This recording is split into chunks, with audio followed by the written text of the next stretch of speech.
Autolite and its 98,000 dealers bring you Mr. William Holden in tonight's presentation of Suspense.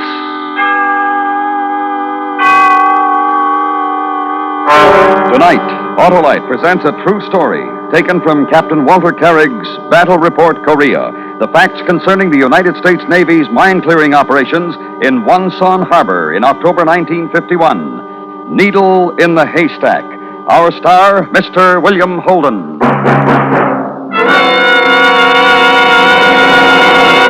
Hi, Hap, will you have a cigarette? Oh, no thanks, Harlow. Prefer my own brand. Hey, did you ever think about all the people who feel like you do about cigarettes, but on something that has to do with the safety and performance of their car, they take a substitute and don't know the difference? Oh, what do you mean, Harlow? Well, for example, many makes of cars have Autolite electrical systems as original equipment, right? Right. But if replacements are needed, do the owners of those Autolite-equipped cars insist on Autolite original service parts exactly the same as those specified by the car manufacturer? Well, I sure would, Harlow. I wouldn't take a chance on any part not designed to do the job right. And you're wise, Hap.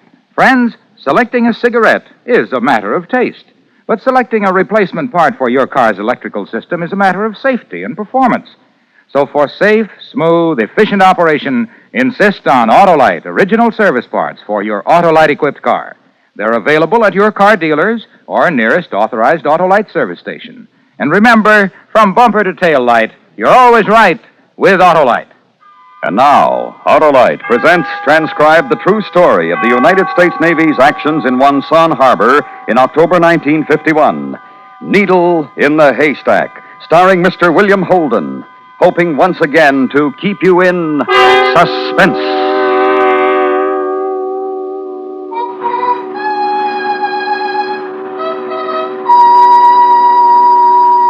During the last war, we never tried to sweep even a small harbor with less than 30 sweepers.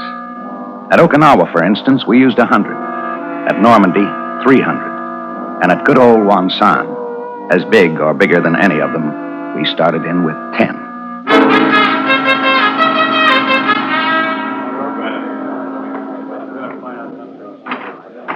Attention, men. Captain Spofford. Carry on. Smoking lamps lit. Make yourselves comfortable. The correspondents are beginning to call those ships out there the fleet that came to stay and stay and stay at sea. Well, I agree with you. It isn't a very good joke. Nothing funny about 250 ships steaming around in circles waiting to get into Wonsan Harbor. Our job is to make sure they do get in. Oh, Commander, the map. Yes, sir. You men on the port want to get in closer. Oh, yes, sir. Now, here, between the fleet and the shore, mines. We don't know what kind of mines, but we do know that all of these anchorages and approaches will have to be swept clear. Sir? Well, yesterday would have been a good time to have had the job finished. We have 20,000 troops packed into space that would be close quarters for half as many. That kind of thing isn't very good on the nerves. Matter of fact, those Marines who are calling this Operation Yo-Yo, they may have something of that. Right now, they're as effectively out of combat as if they were still training in North Carolina. Well, gentlemen, our assault sweep into Wonsan Harbor will commence at 0630.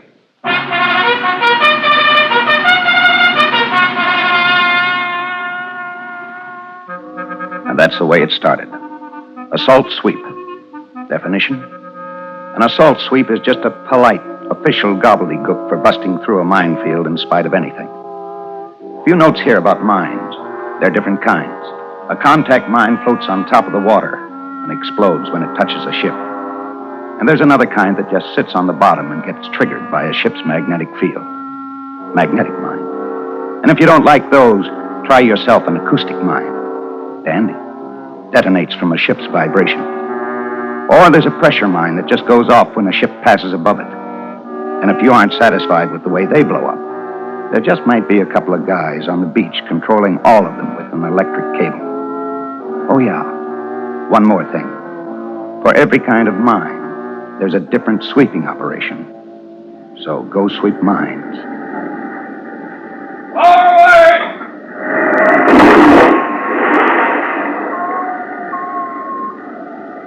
What's the count?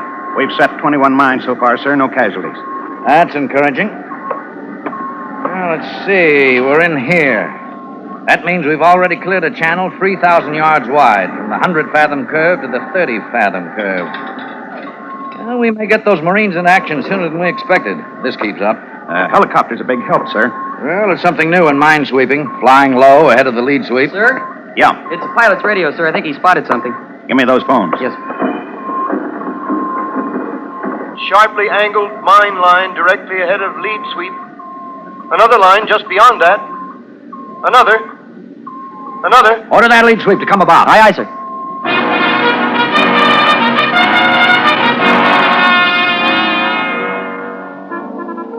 The pilot had found 5 mine lines inside the 30-fathom curve.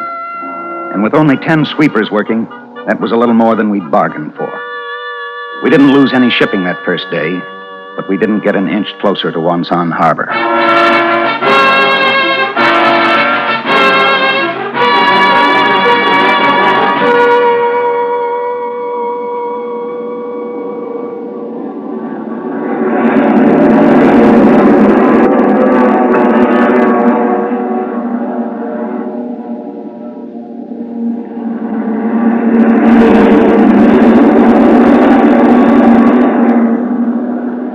At 0900 the following day, we tried something else that was new in minesweeping. The fly boys spaced off at 600-yard intervals and came roaring in at 1,500 feet, loaded with bombs and rockets. Object? To try and blast a channel for the sweepers. It was quite a sight. A 5-mile column of airplanes dropping their goodies into the water on time signals.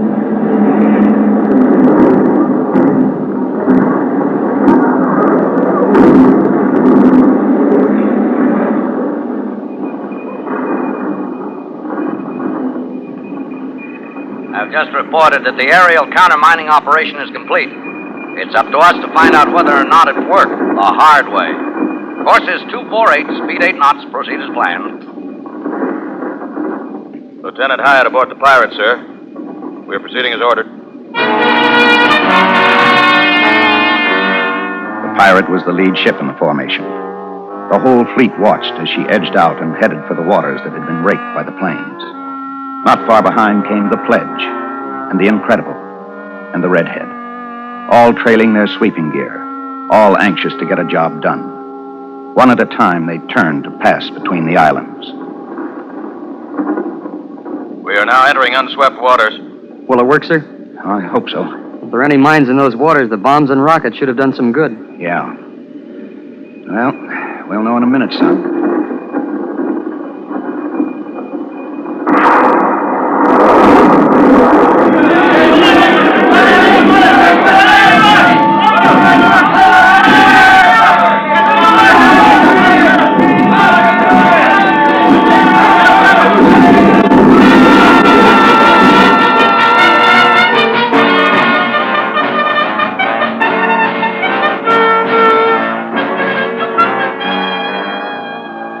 We lost the Pirate and the Pledge that day. Aerial countermining had been an experiment.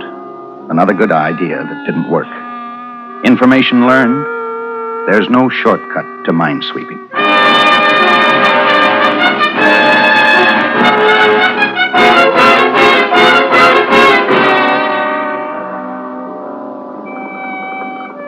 Cigarette, Don? Thank you, sir. For the last 20 hours, the fleet commander's been asking, can we land as scheduled? Can we land tomorrow? If not tomorrow, when? I know, sir. I can't answer him till I get some answers myself. We know they're influence mines, but we don't know what kind, magnetic, contact, or what, or how many, or where they're placed. We gotta have this information so we'll know how to sweep, and so I can give the fleet commander an accurate answer. Well, you all set? All set, sir. Good luck, Don. Thank you, sir. All right, sailor, shove off. Aye, aye, sir.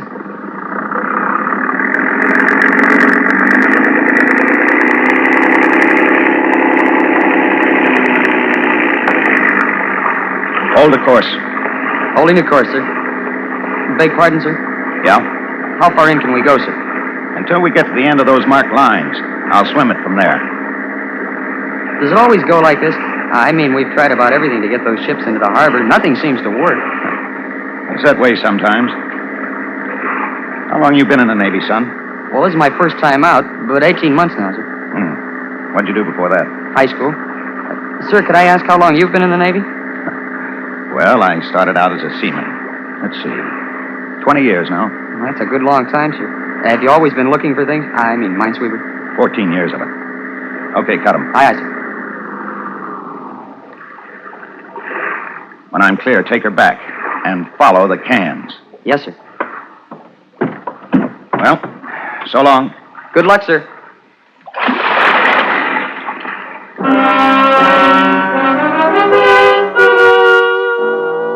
It took me a half an hour to swim the rest of the way. A couple of times my legs brushed against the mines, moored no more than 2 feet below the surface. When I finally got onto shore, there was a welcoming committee waiting for me. About 12 Korean fishermen.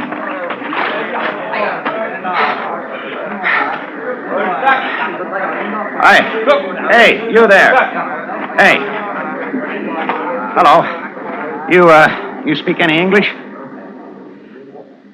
Do you hear me? Do you speak any English? I say, do any of you speak English? Yankee.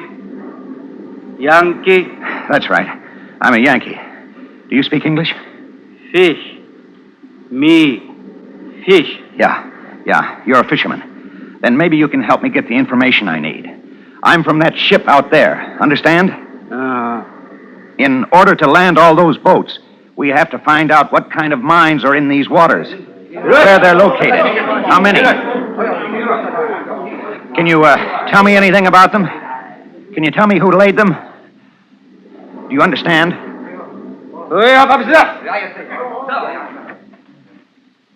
Men who lay mines in water. Yeah, that's it. It took a lot of men and boats to mine that whole area. The commies had to have help. Now, who helped them? Sampan man. All a sampan man help. The soldier say help. The soldiers made the sampan boats help, huh? Well, then, a sampan skipper can tell me what I want to know. Where can I find one? For gone. What? No tell anything. Soldier kill all sampan man.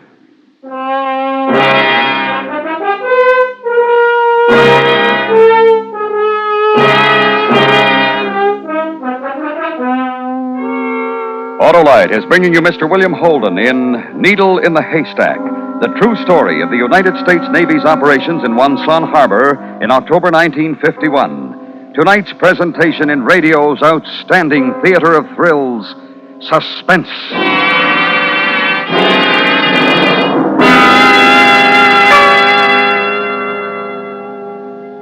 Say, Hap, did you ever hear about a person buying cigarettes without asking for a particular brand? Oh, never, Harlow. Well, some of those same folks accept replacement parts for their car's electrical systems without even asking the name. You mean they don't insist on parts exactly like those specified by the car manufacturer, Harlow? Believe it or not, Hap. Well, then how can they be sure to get peak performance? They can't be sure, and here's why. Autolite designs and builds complete electrical systems for many leading makes of our finest cars. And every Autolite unit, like the coil, distributor, generator, and others, is related by Autolite design and manufacturing skill to work perfectly with every other Autolite part. So when a replacement is needed, it should be an Autolite original service part to assure smooth, safe, and economical performance. So know what you get, eh, Harlow? Right, Hap. And in an Autolite-equipped car, it pays to get only Autolite original service parts. See your car dealer or authorized Autolite service station, because from bumper to tail light, you're always right with Autolite. And now, Autolite brings back to our Hollywood soundstage Mr. William Holden in Elliot Lewis's production of Needle in the Haystack, a true report, well calculated to keep you in suspense.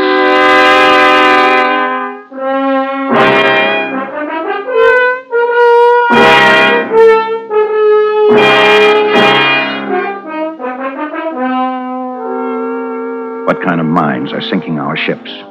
How many? Where are they? All tough questions, and tougher to answer. The Wonsan fishermen said there was no such thing. All the answers had been killed off. I tried another source. Rock headquarters in the friendly city of Wonsan. Commander de Forest? Yes. Lieutenant Ching, sit down, please. Thank you. Sorry to have kept you waiting. It has been busy here. Yes, I noticed. They leave slowly. They seem to. We'd like to speed that up a little bit. I know. You want to get those ships in the harbor. What can I do? Well, you can find me a sampan boat skipper who knows all about the mine-laying job. You have been to the waterfront? Yes, I have. Then you know that all who helped have been killed or taken away. I thought there might be one someplace. 25 miles north of here, there is supposed to be a mining depot they use. Well, maybe we can find out something there. They are still out there. You realize, huh? Huh. Well, I'll have to take that risk. Can I get some kind of transportation? We have a jeep. Good. Now, any chance of borrowing somebody as an interpreter? I am as anxious as you are to secure this harbor. I will go with you, Commander.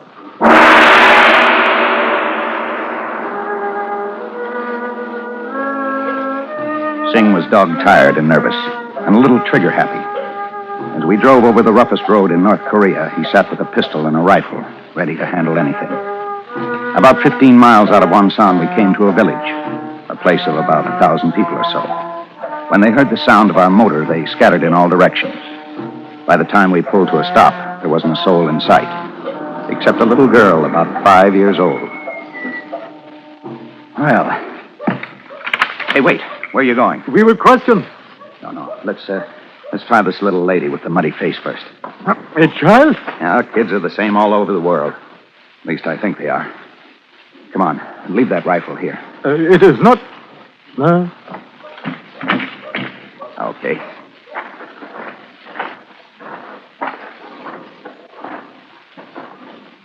Hello there, honey. What's your name? You ask her, Singh. Young guy Pig. I guess she's a little scared. Young guy Pig. No, don't ask her anymore. She's as scared of you as she is of me. I have something here for you, honey. Here. Here. Candy for you. Go ahead, take it. Here. For you, honey. Well, at least the candy was a hit. This is no way to handle these people, Commander. What do you want to do, Singh? Start pumping bullets into them? They have no flag above the village. We do not know whether they are friendly or not. We are taking unnecessary chance. We do not like it. Something should happen pretty soon. Over there. Get your hand off that sidearm. Maybe that candy worked.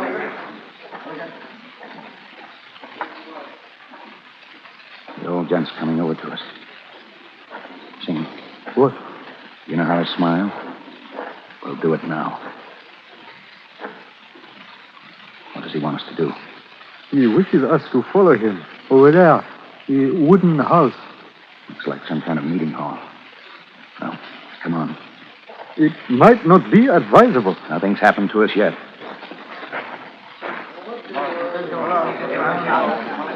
Whole place is sure turning out to see what's what. They see my rifle in the jeep. Can you get any of that? Not much. Something about a stranger.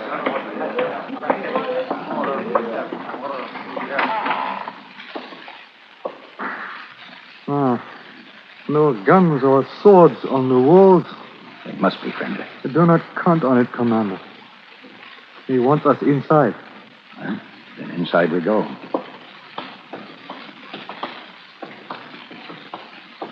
Now what? The boss man of the village.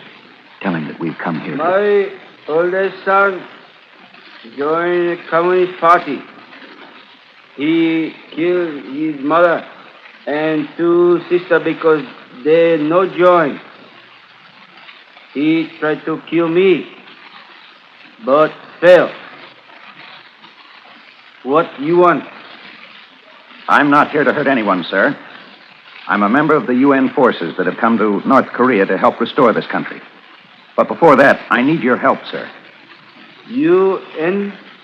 Yes, United Nations.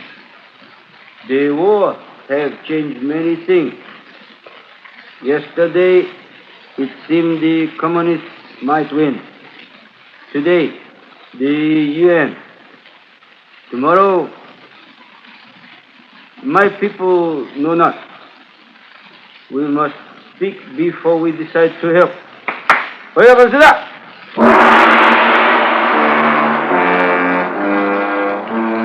They had a council meeting, and everybody who was anybody in the village got in on it. They discussed how we'd come in, why we were there, and what we wanted. And most of all, the candy bar I had given to the little girl. In the end, the candy bar won. The old man with his black robe and white beard said that they would give us any help that we needed.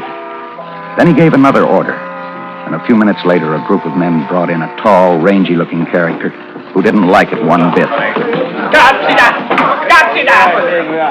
What's all this? I do not know. The man's name is Sand Heath. Well, why all the fuss?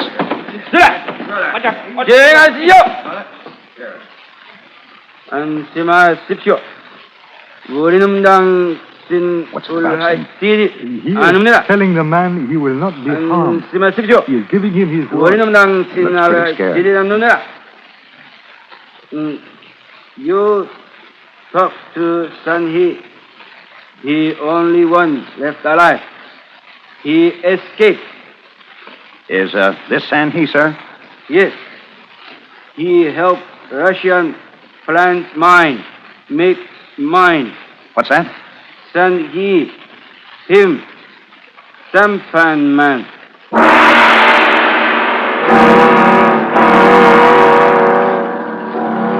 Så har chung kidai, lulel sun sampan, tunul chim ho yato. So he chung unul dol. Balon sunul kal so obda. Wadon katsun mutong. Ino yu ita. Ikutsung, hi yosonu na puda. Maniak nuka kidelo chalmot. Noinon chongsal dang handa. The power junks pull the sampans loaded with mines. Sometimes the junks laid their mine in a curve. When that happened, the sampan skipper was shot. Ask him how he got away. Tuke piha yopsuvnika. No kasafo. Kut falok. He jumped from his ship and swam ashore. He's quite a boy, isn't he? How many junks did they use? Tuke si sampe. Sampai sipye. 32. Does he know how many mines?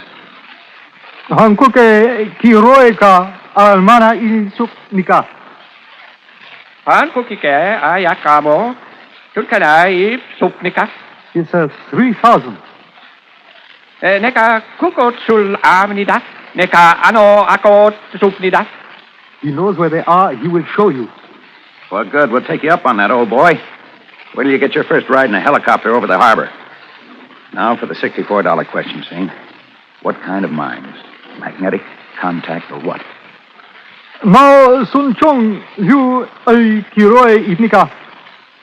Patong. Kiroi imnida. Chasuk? Chokroi? Doesn't he know? Utachida? Mine is a mine to him. But he knew everything else. Mao Sun Chung, you ay kiroi ibnika. Kiroi. Sing, that information's vital. We've got to know what kind so we'll know how to sweep. Cigarette. Cigarette. Yonky cigarette. Well, here, have a smoke, Buster. You were great while you lasted. Donkey. Donkey. What now? Tell him to wait here. We're going to find that mining depot you were talking about, and we're going to find out what kind of mines they used.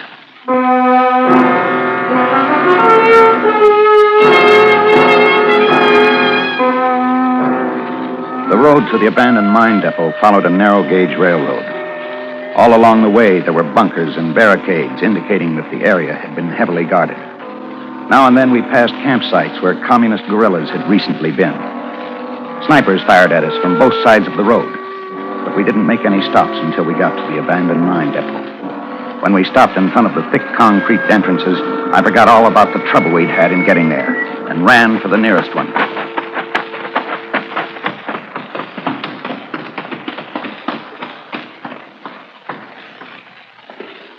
Oh, no. Flooded. Yeah. They must have flooded it before they left. Then there's no way to find any parts, any plans that will tell you what kind of mines were assembled here. Nothing. The whole thing's a bust. Trying to find anything in that water would be like trying to find a needle in that pile of hay over there. Now, what would a pile of dry hay be doing on this upper level? Why, To pack things in. To pack cartons of coils, detonating parts.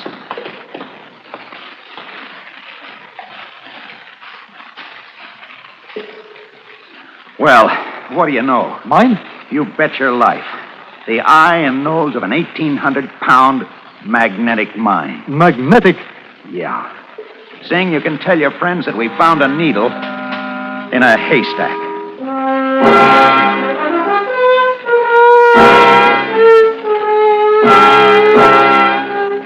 The landing was held up to allow the minesweepers to clear all channels. The beach was finally turned over to the troops, and 22,000 men went ashore in 2 days with no losses. Before the end of the week, the 10th Corps was ashore with 50,000 men. Operation Yo-Yo was over. The long march to the Yalu had begun.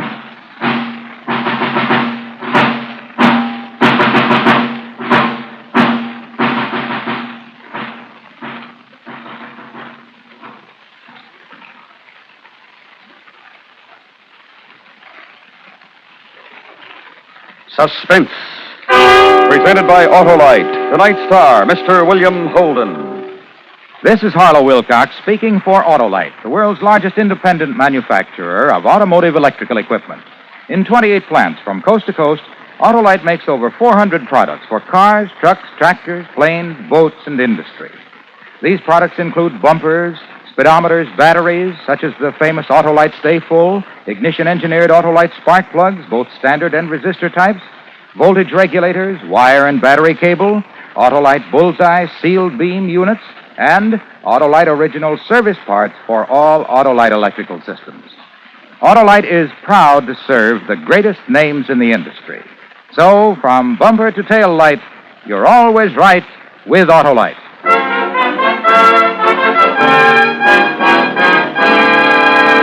Next week, it will be our pleasure to present part one of the first detective story ever written. A tale considered by many to be the greatest ever written. Wilkie Collins' The Moonstone. Our star, Mr. Peter Lawford. That's next week on Suspense. Suspense is transcribed and directed by Elliot Lewis, with music composed by Lucian Morowick and conducted by Lud Gluskin. Needle in the Haystack was adapted for Suspense by E. Jack Newman from Captain Walter Carrick's Battle Report, Korea. Featured in tonight's cast were Joseph Kearns, Jack Crucian, Ben Wright, Steve Roberts, David Young, Bert Holland, and Ted Bliss. William Holden will shortly be seen co-starring with Ginger Rogers and Paul Douglas in Paramount's new comedy, Forever Female. And remember, next week, Mr. Peter Lawford in part one of Wilkie Collins' The Moonstone.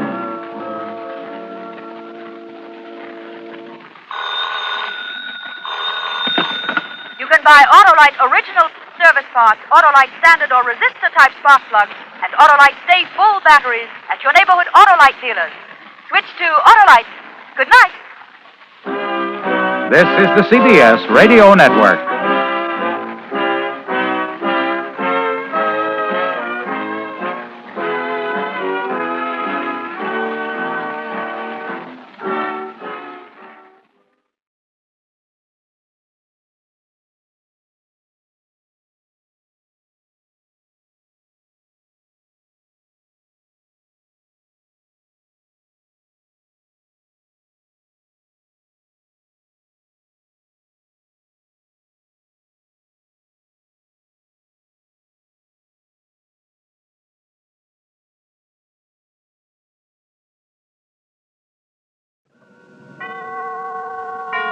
And now, tonight's presentation of radio's outstanding theater of thrills, Suspense.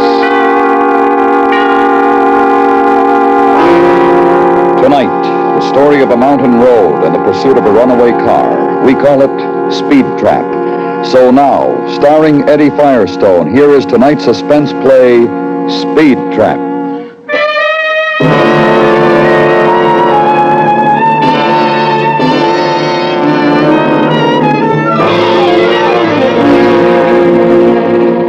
Sometimes it takes you years to get to know a guy. Sometimes on highway patrol, you learn all about a man in 10 minutes. Like the night Craig Hollister checked me out on my new beat. South shoulder here. I didn't answer him. I was too busy sweating the grade. The wheel was easy in my hands. Too easy, like it always is on a slick highway. My headlights caught the rain and sleet slanting down from the pass. It was steamy inside the patrol car. Hollister wiped the mist off the windshield. I thought of loosening my collar, but I didn't want to make a bad impression on Hollister. He didn't look like a police academy officer, but he didn't talk much, so I couldn't tell. I knew he was a good patrolman. They told me at headquarters. Good patrolmen go by the book. I decided I'd leave my collar buttoned. I wiped my hands one at a time and changed my grip on the wheel. Curve coming up. I don't see why they need us on this road. Driver'd be nuts to go over 30. People speed anywhere. This turn's called Millie's Hairpin. It's slick in the rain. Found 4 kids here in a station wagon after the last storm. What was left of them? Who is Millie? She went over the cliff in a Model T 5 years ago. She was 60 years old. Killer? Not a scratch. Devil's Curve coming up. We've had 3 fatalities here this winter. I don't know if I'm going to like this beat. Oh, it isn't bad. Once you get used to the blend. You actually catch speeders on this highway? So I met my wife. She was speeding here. Pardon me. Dispatcher, this is 3122. Go ahead, Craig. Joe, will you call Debbie and tell her to pick me up at headquarters? Okay, but you better get down here before she does. A gal like her isn't safe around me. You old relic, she could break your arm. Joe. Yeah? It's awful slick up here. Tell her to take it easy on the grade. Roger. Out. Well, this was pretty good. You wanted your wife to meet you. You gave the dispatcher a call on the radio. That was something they hadn't taught me at the academy. I had a hunch it wasn't exactly standard either. Maybe working out here in the sticks would have its points. If you didn't end up at the bottom of a canyon some night chewing on a piston ring, or if your wife didn't go nuts feeding the chipmunks. Well, I sure hope she doesn't try to break the record getting to headquarters. Not tonight. Did you say you caught her speeding here? That's how I met her. See that stretch at the bottom of the grade? I remember it. If you park off the road on the ridge, you can spot the speeders coming down. I try to get them before they hit the real grade and clobber themselves. That's where you met your wife, huh? Yeah. She was roaring down the hill with a car full of phonies, coming back from a party Schweitzer was giving on his estate. All of them fried to the eyeballs. Including your wife? I thought so. I wrote it up that way. Well, then what happened? Well, the county judge thought otherwise. Debbie cried, and her old man said he wanted her treated just like anybody else, even if he had just given the county a new library. So the judge decided she'd never had a drink in her life. Wasn't a dry eye in the courthouse. You married her, huh? Best thing I ever did. I think. You think? You're married, aren't you? Your wife don't like the mountains? Wherever I am, she likes it. Why? It's kind of lonely for a woman, Debbie says. Well, here's the place I was telling you about. Pull over. Pull over? Yeah. We'll wait here and follow her down. Why? Well, she still drives this grade too fast. With me back of her, she'll take it easy.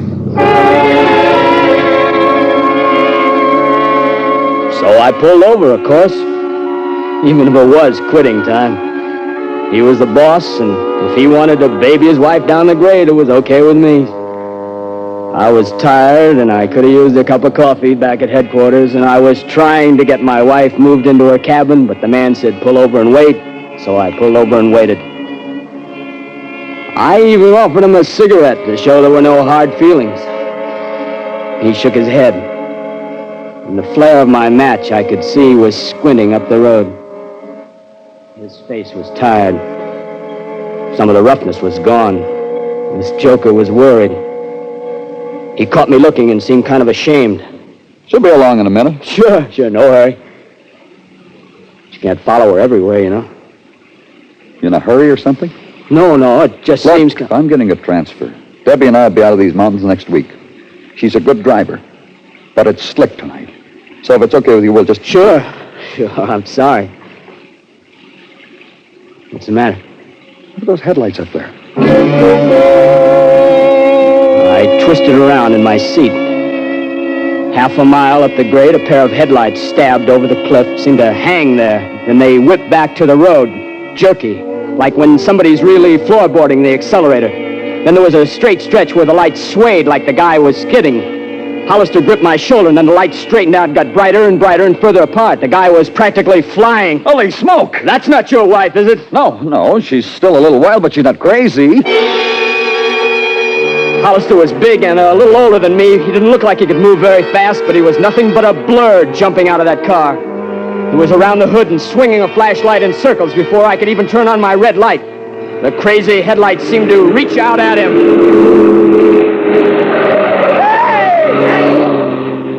You okay, Hollister? Yeah. Let's take him. Holy cow, I thought you'd had him. Close, but no cigar. He must be plastered to the ears. Get his tag, the lights blinking. Yeah, I just seen there was a convertible, that's all. Convertible? Yeah. Aren't you going to call a dispatcher? No. Pappy ought to be parked near halfway house. 2429. This is 3122. It was a convertible, all right, and I'd caught a flash of the driver, and my heart had flipped. It was a woman driver, young, blonde, with a crazy grin on her face. I felt sick. 2429. I'd picked up the pieces after a few wrecks down in the valley. It's bad enough when it's a man, but a young girl. 2429. This is 3122, Pappy. We're in pursuit of a possible 502 3 miles north of halfway house. Just about ran me down. He's weaving all over the road. Be careful. Roger. I'll try to take him. Her, not him. Take this curve tight, buddy. What did you say? That driver, it's a woman. A woman? I think so. Okay. After this curve, you can cut loose for about 800 yards. Try to get me close enough to spotlight her license. Hang on, partner. You get the number? No. Maybe on the next We stretch. don't need the number. What do you mean? I know the number. You know it? How come? It's Debbie's car. Well, your wife, you must be nuts. It's Debbie. Why would she try to run you down? She doesn't know what she's doing. What do you mean? She's fried, plastered. She's going to roll that thing, and that'll be all. That'll be all. This guy was shook. Sliding through a turn, I caught a glimpse of his face in the light from the dash. He was staring ahead. And he had that 1,000-yard stare I'd seen in Korea before an attack. I shivered. Well, where do we go from here? I could see it coming. I could see it. Alone in that house all day. It's why we were going to move to the city. But now it'll be too late. Step it up, Art. Step it up. If we had time to change... I can't do any better than you. Stick with it and try. Try to get her before Killer Curve. That's a heavy car she's got, Craig. It's like it was glued to the road. It isn't glued to the road. It'll roll just like the rest of them. It'll roll. Happy will flag her down. How's he going to do it? She didn't stop for us. Maybe she didn't even see us. You want me to try to take her Not again? here, Art, not here. If she speeds up anymore, she hasn't got a prayer on Killer Curve. Hang back. Don't press her. Then he did something that wasn't in the books. He reached over and cut our growler, and he flicked off the red light. I started to turn it back on and felt his hand on my wrist. Leave it off. Maybe we're panicking her. Art, if she doesn't slow down now, she'll never make it. Then she started her turn on Killer's Curve. It was easy to see she wouldn't make it.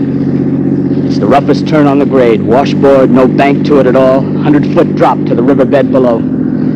Hard enough to make on a dry day, but on a wet night, murder. The taillights hesitated for a second like they were making up their minds whether to run into the hill or over the side. The car slid sideways, reared toward the river. She was going over backwards. No, baby. No. I took my foot off the gas. Out of the tail of my eye, I saw Hollister cover his face. And then I was fighting to stay on the road myself. Suddenly the miracle happened. She'd made it. Now we had to do it. 2429. This is 3122. We're a mile north. Still unable to catch the 502. She's doing 75. Suggest you start up and we'll try to box her, but be careful of it. This is 2429. You say her? Yes. Roger. Okay. I I see her lights. Starting up now. Stay on her tail. We can just ease her between us. Just ease her between us. Watch it! It's like glass out there. I'll try to take her again. What's your speed now, Craig? 73. We're half a mile behind you. She's weaving. I'm up to 65. She's slowing down? No, she's swinging left. That's a heavy car, Pappy. Be careful! Roger. She's swinging right. Pappy, let her by! Let her by!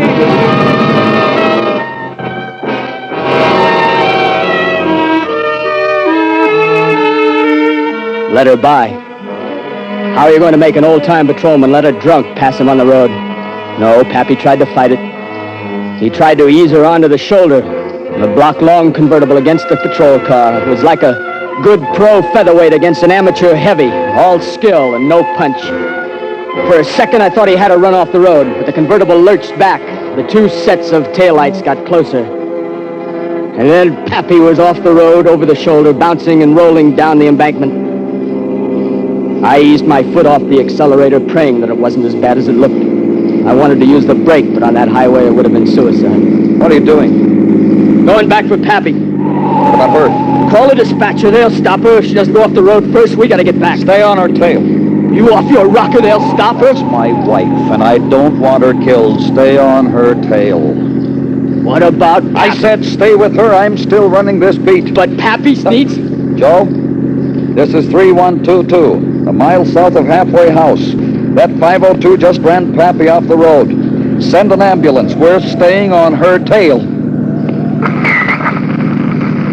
This isn't Joe, it's Sergeant Capehart. Setting up a roadblock outside headquarters. She won't get through it. Go back and help Pappy. What kind of roadblock?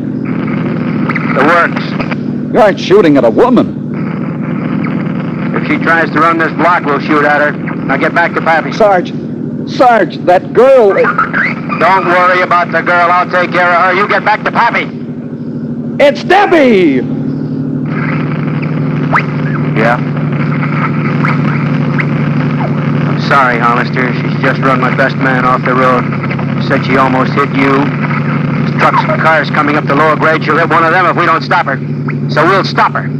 If we have to blast her off the road.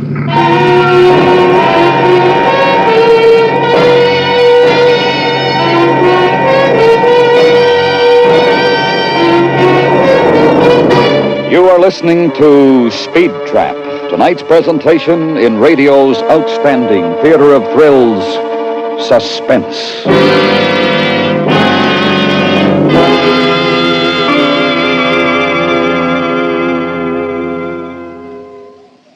Hardly a driver is now alive who passed on a curve at 65. Slow down, driver, if you're pushing even a little bit too hard for the road conditions ahead tonight. Play it safe behind the wheel. Your life depends on it.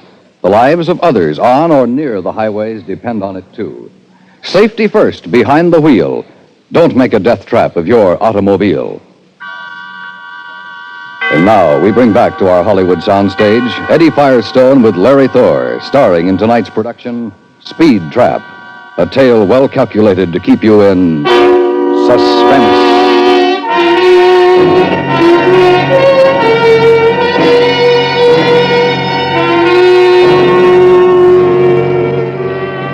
I felt sorry for the man beside me. I knew what was happening outside headquarters. A couple of patrol cars rolling into position. Spotlights pointed up the grade. The guys drawing automatic rifles, maybe shotguns. Flares set out further down the hill. A reception committee for Craig Hollister's wife. Not what he'd planned when he'd asked her to meet him at headquarters. But there was nothing I could do. I slowed carefully. Keep going. Now look, guy. Keep going. You heard the sergeant. Pappy might be bleeding He's to only death. a quarter mile from Halfway House. They can do as much for him as we can. You stay on her tail. I can't. The I'm sergeant running said... this, and I said stay with her, you understand? Craig, I can't. They'll suspend me. Don't make me pull my gun on you. Watch this next curve. What can we do? We can't stop If she her. tries to run the barricade, they'll blow her apart. If she... Hang on. If she doesn't slow down, she won't even get to the barricade. Turn off your lights. Turn off my That's light. right. Turn off your lights. When she doesn't see us, she slows down a little. How am I going to see? Use her lights. Her lights. Fine. Great. But what if there was something coming up the grade? I wondered if Hollister had gone nuts. I shot a look at him. He was peering ahead, and he seemed to have got a hold of himself. I didn't really think he'd pull a gun on me, but suddenly I knew I'd go along with whatever he was trying to do, even if it cost me my badge. I flicked off the lights. It seemed to help. The car ahead lost some of its crazy fear. You're gaining. Slow. Slow and easy. Watch it. Okay, use this stretch here.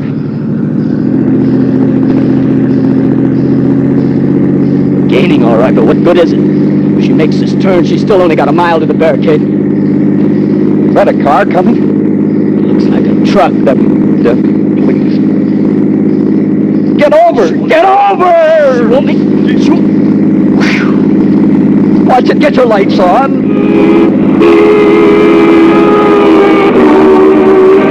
Now, catch her. Every time I put on another mile an hour, we start to slide. I have to get closer. I'll never do it from here. Closer, the man said. I was already pushing 80. My arms and eyes ached from the strain. The range was still too far unless he was aiming for a lucky hit.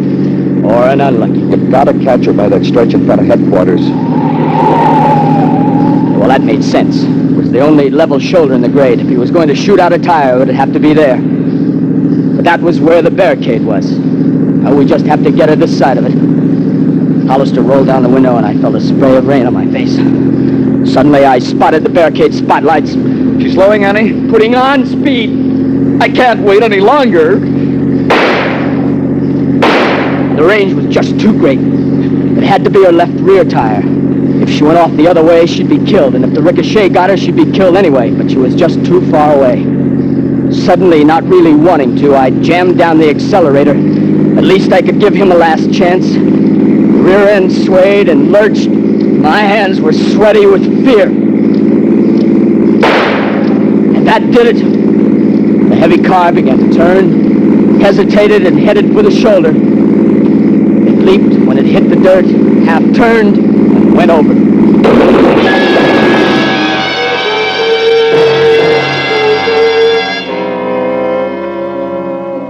I skidded all the way through the roadblock. It took me so long to get stopped and turn around that the guys from the barricade beat us back to the crash. But it was just as well, because without help, I'd never been able to keep Hollister from the ruined convertible. Let me go! Come on, Hollister. Wait till we get her out. Well, Doc will be here in a minute. I killed her. We don't know yet. Here's the ambulance. He's down there, Doc. Hey, how's Pappy? Broken leg. That the car that ran him off the road? Yeah, that's it.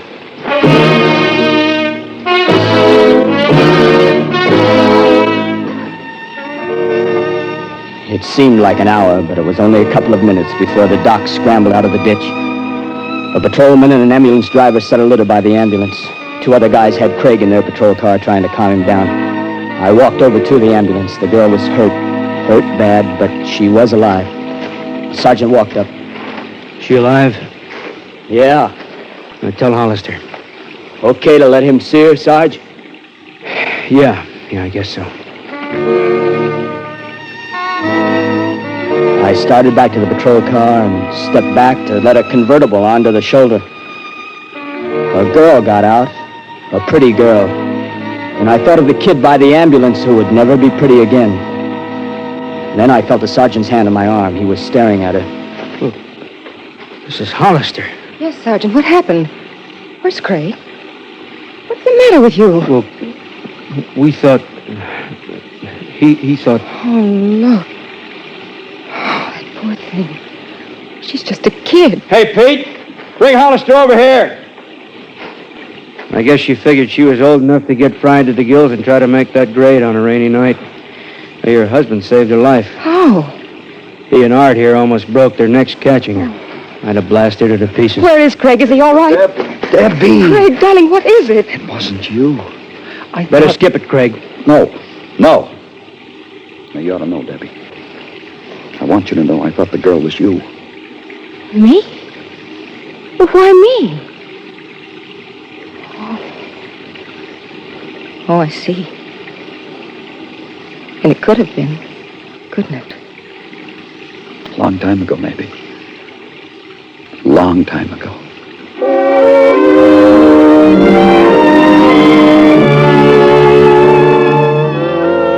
Well, his arm was around her when they walked away, but Debbie Hollister had a kind of thoughtful look in her eye.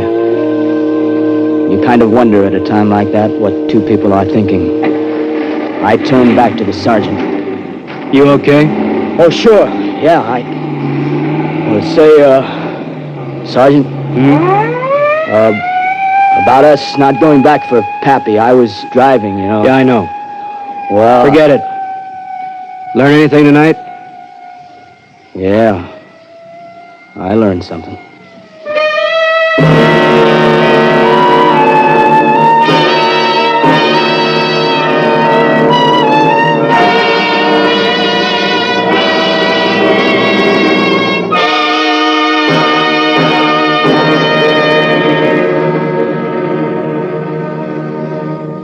Suspense, in which Eddie Firestone with Larry Thor starred in tonight's presentation of Speed Trap. Next week, Suspense will bring you the story of a man who knows that he will be caught for a crime that he has not yet committed. We call it Sight Unseen. That's next week on Suspense.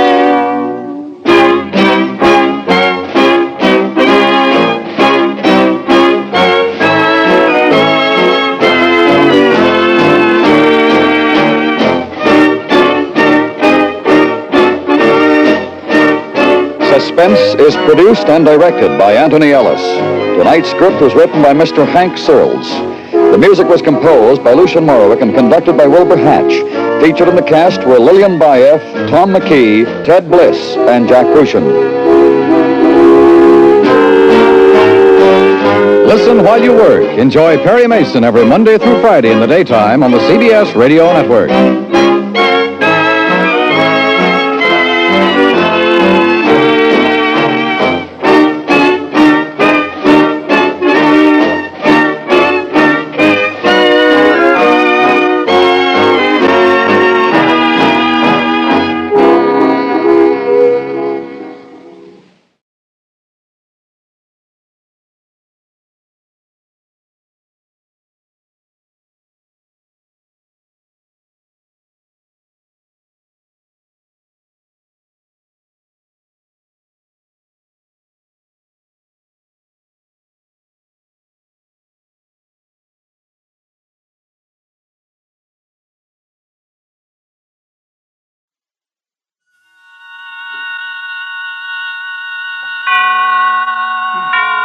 'And now, tonight's presentation of radio's outstanding theater of thrills, Suspense.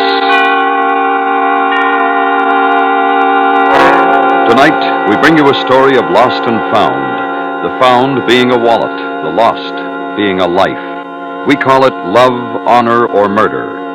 So now, starring Miss Charlotte Lawrence with William Conrad, here is tonight's suspense play, Love, Honor, or Murder.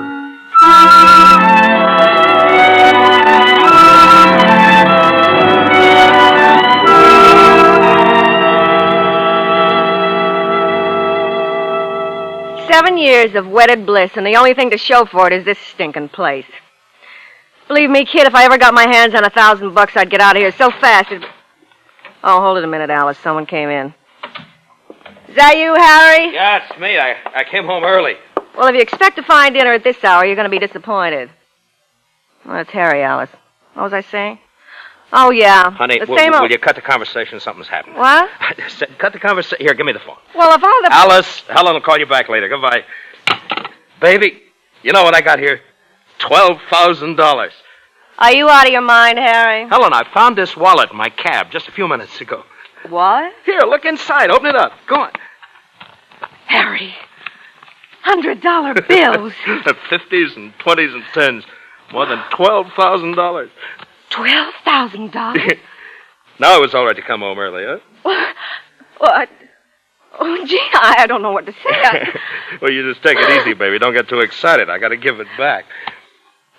Give it back? Well, yeah, look at the name inside the wallet there. But you brought... Well, it belongs to a regular customer of mine, Sidney Walker, the news commentator, you know.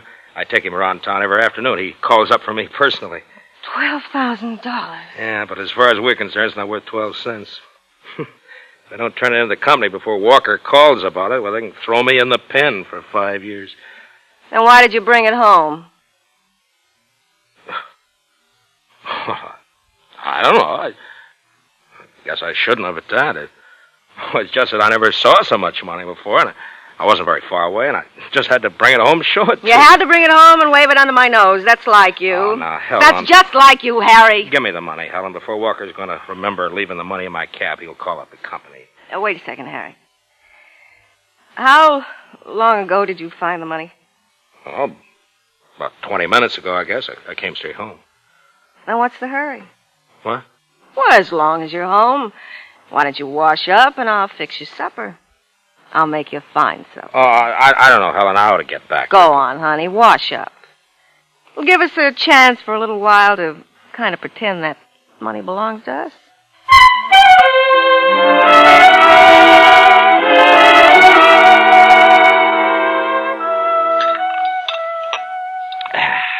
Ah, that coffee really hits the spot. Why didn't you eat, honey? I was thinking. Yeah, well, someday we'll have it too, baby. We got it right now, Harry. Yeah, for about 5 more minutes. Well, I guess I better report in now. It's almost been an hour. Walker'll be calling the company pretty soon. I want the money to be in the safe when he does. Give me the wallet, Helen. How do you know Walker will call the company? Oh, we gone all through that. He'll call because he remembers the ride with me. We went over a bumpy stretch, easy for his wallet to pop out. Then he'll probably remember. He could have lost it so many other places he may not even think of the cab ride. If he doesn't, won't you feel like a fool?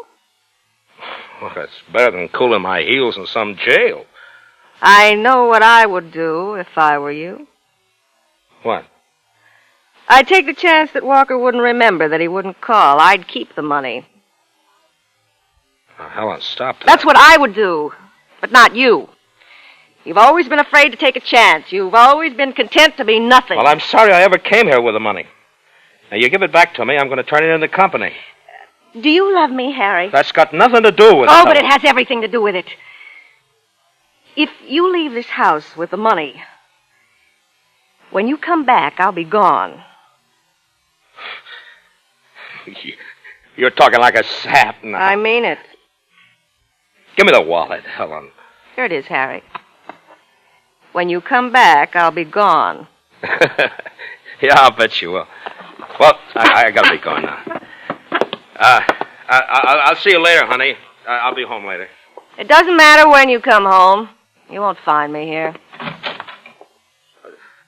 Helen, stop talking like that, huh? So long, Helen. It's really goodbye, Harry. I mean it.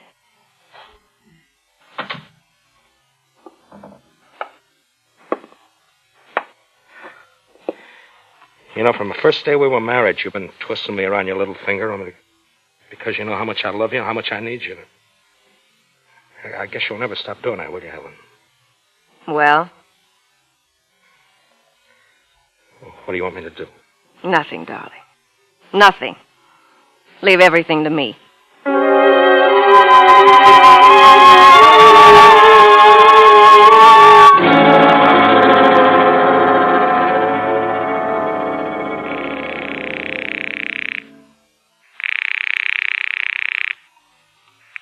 Fearless Cab Company. This is Mr. Sidney Walker's personal secretary calling. Well, don't tell me that cab Mr. Walker ordered hasn't got there yet. I sent it out hours ago. Oh, it got here all right. It's not that. We're trying to locate Mr. Walker. I just wondered if by any chance you might have heard from him. Huh? Well, no, if he got his cab all right, why should he have called us? Of course, you're right. Well, thank you very much. Well? He hasn't reported anything yet. What? Well, that don't make sense. $12,000, a lot of money, even for Walker. Give me the phone book. Who are you going to call now? Why, Mr. Walker, of course. Got to find out why he hasn't reported losing his wallet. Look, Helen, why don't you let me take the money back? Maybe you'll give us a good reward, huh? You're not going to do anything. Let's see. Oh, here we are. Helen, you're going to get us in a lot of trouble. I know what I'm doing. Helen, please, you're going to get us...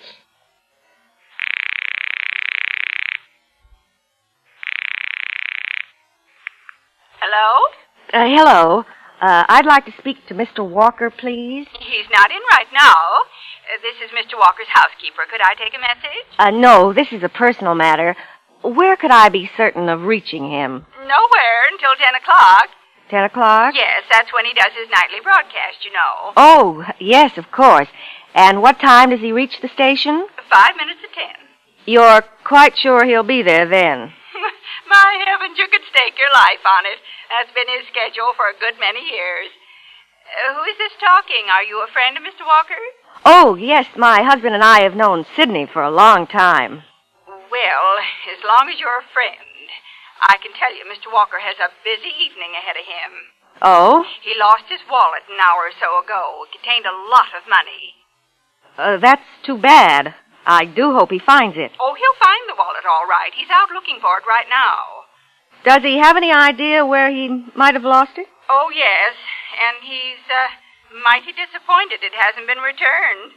He knows who found the wallet? Not exactly. I think he knows who should have found it. He didn't say who. Oh. He's too kind and easygoing, that's what he is. I'd have called the police right away. Oh, why hasn't he? Oh, he doesn't want to cause any embarrassment or hard feelings, you know. So first he's going to look everywhere else he's been this evening. And if it still doesn't turn up? Well, he says if this fella he suspects hasn't come by the apartment to return the money by the time he gets home, then he'll report it all right. If we want to reach Sidney before he gets home, you say he will arrive at the radio station just before 10. At 5 minutes to 10, on the dot. Then we'll contact him there. Thank you. That was his housekeeper. By what she said, he knows he left the wallet in your cab. See, I told you. But he hasn't reported it yet. Mr. Walker is a very fair man. Well, then I'll have time to take it back down to the company. We've got to decide what we can do to keep Walker from reporting his loss. There's nothing we can do, Helen. You just said he knows that he left the money in my cab. That's right. Then what's there to decide? What are you smiling about? Oh, was I smiling? I was thinking of something. What?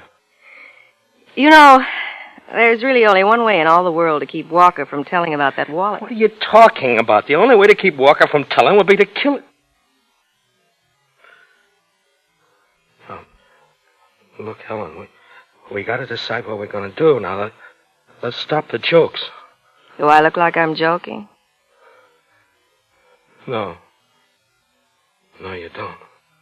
There's that gun in the dresser drawer. Helen, what are you talking about? You've got to kill him. It's simple arithmetic. Can I, Helen? He's never done me any harm. If he lives, you'll call the police and tell them you've stolen his money. That's why I got to return the money. And if you do that, you'll lose your wife. But, Helen... Look how simple it is. At 5 minutes to 10, you can be absolutely certain that he will be going in the broadcasting studio. If you were waiting outside for him, there's so many quiet places you could take him with a gun. But, Helen, listen to me. Even if I wanted to kill him, I couldn't. I haven't got the nerve. Oh, but you have. Every man, even a man like you, can kill once. If he's got to kill to get rid of the thing that'll destroy him. No, Helen. I can't do it. You can, Harry. You can do it for me. Look, why don't you just let me take the money back? It'd be so much better that way, Helen. What time is it? What? What time is it? 10 minutes after 9. You couldn't take the money back now, even if I let you. Well, why couldn't I? What time should you have reported in with your cab? 8:30. What difference is that? Oh, so that's it. See what I mean? If Walker reports his loss now, you're in trouble no matter what you do. They'll know you were thinking of keeping the money. And in their eyes, that's almost as bad as really keeping it. Helen, you know the rules of the company. You're supposed to inspect your cab after every fare.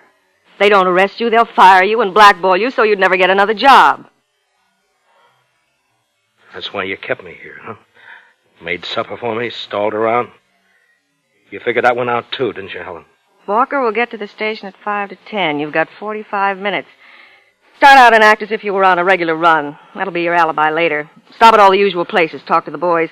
Act as if it were just another night. What about my schedule?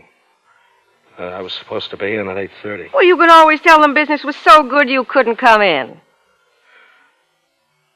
Shall I get the gun, Harry?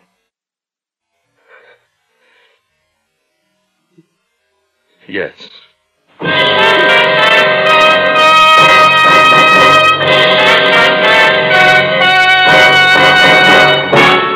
You are listening to Love, Honor, or Murder, tonight's presentation in radio's outstanding theater of thrills, Suspense.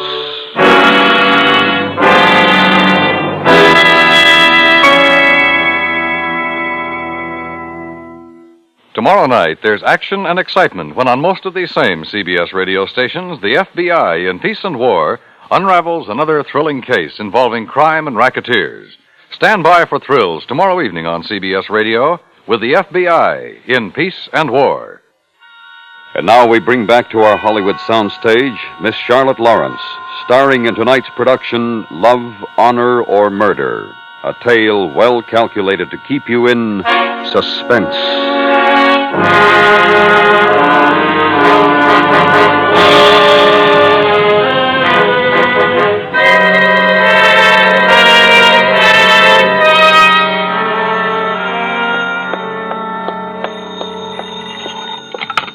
Harry, is it you? Huh?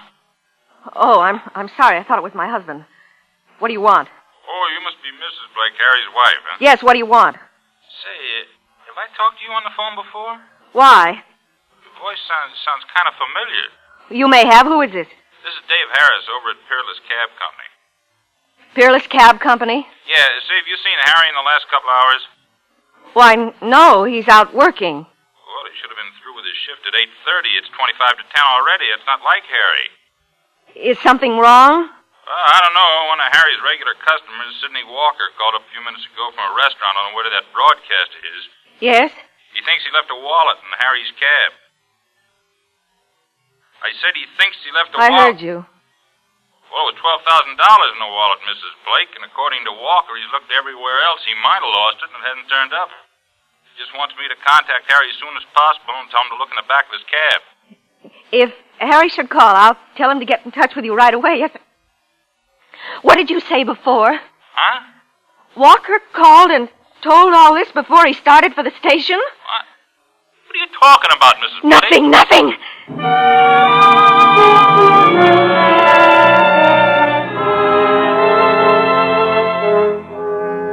Walker called before he reached the station. And Harry will be waiting at the station to kill him. But now Walker's already told them that maybe Harry took the wallet. Everything will point to Harry. They'll arrest him 10 minutes after he's killed Walker. And Harry will tell them everything. He's weak. He'll try to blame me. He'll tell them I made him do it. Oh, I've got to call him back. I've got to stop him before he kills Walker. 25 to 10. 20 minutes to reach him. I've got to reach him. I told Harry to make all the regular stops so everyone would remember him. He'll stop for gas at the taxi garage. I've reached him there before. 7, 9.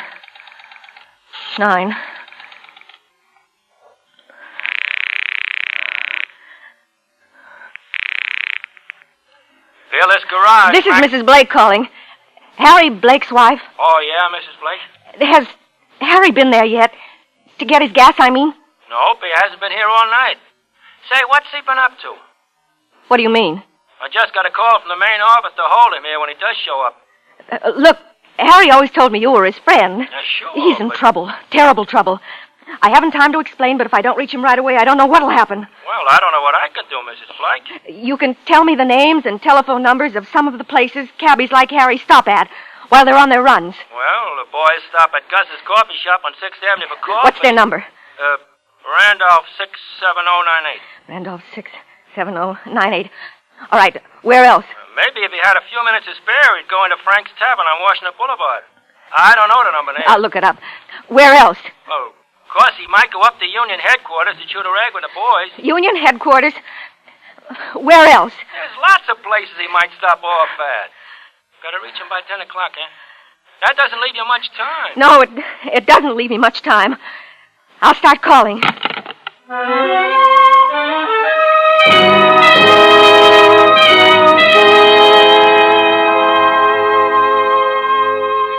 What can I do now? I've tried everywhere. I've got to stop him, but how? 15 minutes to 10. 10 minutes. Only 10 minutes. But let me think. Radio station's on 6th and Main. It's 2 miles away.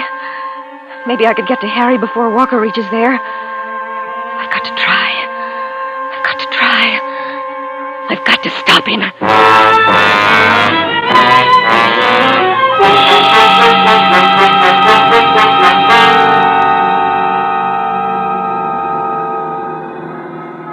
Driver, when I got into your cab, you told me you could get me to the radio station in 10 minutes. I didn't give you no guarantees, lady. I'm doing the best I can. But I've got to get there before 5 of 10. You told me you could make it. It don't do no good to holler in my ear, lady. Well, there must be some better way to make time. Can't you take side streets or something? Oh, again you're stopping. It's the traffic, lady. But you told me I know what I told you, but I didn't think there was so much traffic. Please hurry. Yeah. Look, I'll pay you anything if you can get me there in time. Oh, now what's wrong? The traffic is lousing us up. What time is it now? Oh, about 10 minutes to 10. Don't tell me about. I want the exact time. Exact time. 7 minutes to 10. 7 minutes to 10. How much farther is it to the station? Well, I can tell you this. We're not going to make it in 2 minutes. And there's no need to make it at all. Take me home.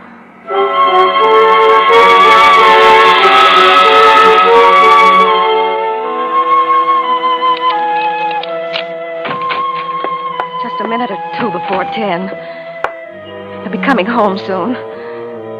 They'll trace the killing to him fast enough. He'll come here and take us both away. And the money, too. The money, too. Wait. Why? Why should they come here? Why should they get the money? Why do I have to take the blame for what Harry did? I didn't commit the murder. With that money, I could get away. They wouldn't look for me too hard. Well, I'm not going to suffer for what Harry did.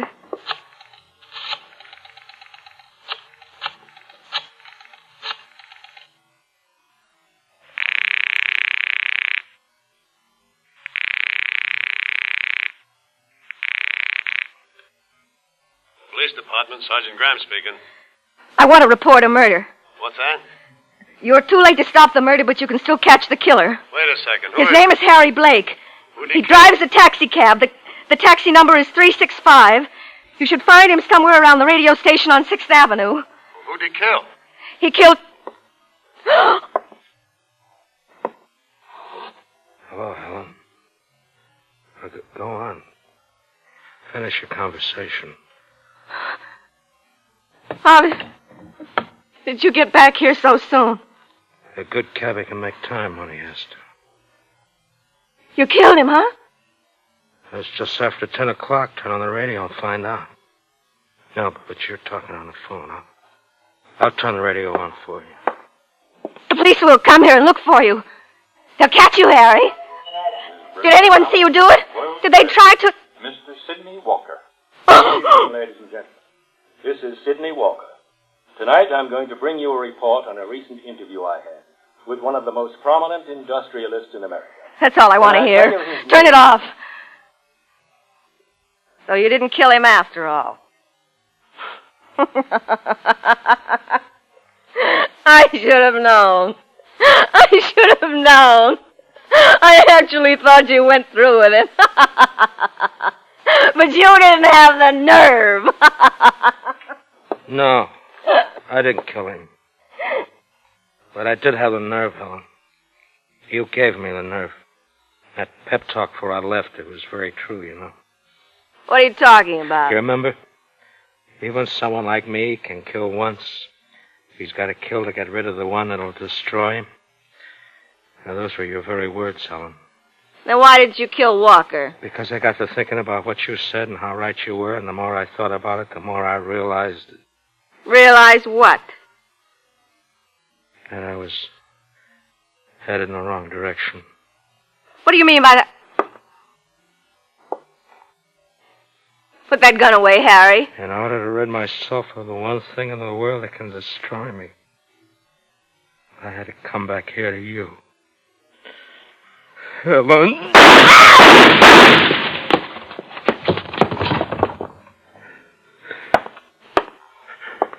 Hello? Hello? Hello? Hello. This is the police department, isn't it? I heard her talking to you. Yeah, sure, it's the police department. What's going on there? What were those shots? Wasn't my wife reporting a murder? Yeah, but she didn't tell us who was killed. Oh. Well, you see, officer, until this very moment, she really didn't know.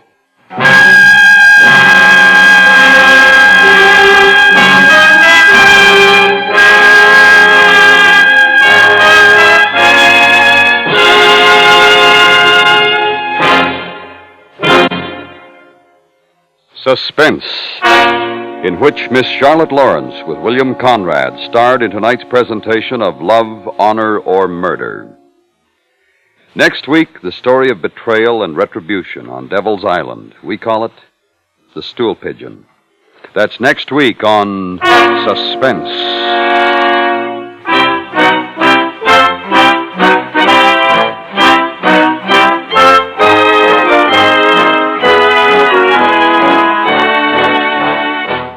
Suspense is produced and directed by Anthony Ellis. Tonight's script was written by Larry Marcus. The music was composed by René Garrigan and conducted by Wilbur Hatch. Featured in the cast were Barney Phillips, Helen Klebe, Charles Seal, Jack Prussian, and William Justine. Listen while you work. Perry Mason is here on the CBS Radio Network.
And now, tonight's presentation of radio's outstanding theater of thrills, Suspense.